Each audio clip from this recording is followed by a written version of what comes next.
Less than 24 hours ago, suspended Marlboro County Sheriff Charles Lemon walked out of a federal courtroom a free man. Lemon faced up to 10 years in federal prison if convicted of abusing an inmate inside the county jail back in 2020. But last night, it took the jury just 70 minutes to find Lemon not guilty of the civil rights charges against him. Prosecutors charged Lemon after we obtained jailhouse video from back in 2021.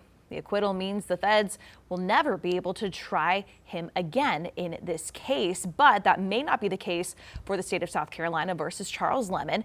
Chief Investigative Reporter Jody Barr is with us now. And Jody, it sounds like state prosecutors now have a decision to make here. They do, Annie, and a decision that could have Charles Lemon looking for another jury in another courthouse. When we first obtained the jailhouse video of the Jarrell Johnson tasing in 2021, the state attorney general's office also got a copy of the recording at that time.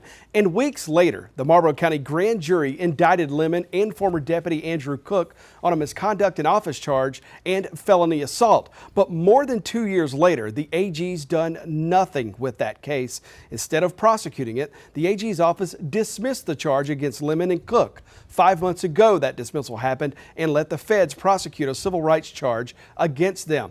Now, I contacted the AG's office to ask whether the state plans to refile the state charge or to seek indictments against Lemon and Cook, but the AG spokesman told me today they have not made that decision, but they are working to figure out whether they'll carry out the state prosecution against Lemon and Andrew Cook. Well, there's also the whole warrant shredding investigation from our Shredded Justice series. Where does that criminal investigation stand today? Well, Annie, that is something else that the state attorney general's office is working on tonight under AG Alan Wilson. Now, last summer, we told you about allegations that around 200 bench warrants were shredded by Marlboro County in the sheriff's office. The tip was that bench warrants, which are arrest warrants signed for accused criminals who have skipped court, were shredded by the sheriff's office if a warrant contained the clerk's signature.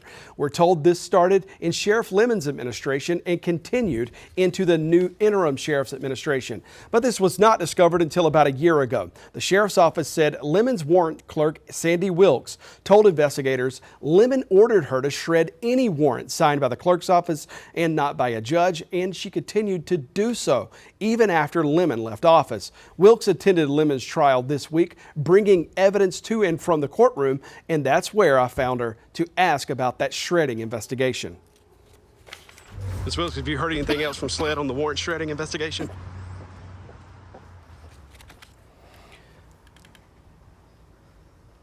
Now, SLED wrapped its investigation into that a few months ago and turned its case over to the AG's office for prosecutorial review. That's where the AG will decide whether to file charges in that case. The AG's office told me they could have an update on a decision in that shredding investigation sometime after September 1st. Yeah, so lots still to uncover and figure out there in Marlboro County. And Jody, we know you're going to stay on top of it. We will. Thank you.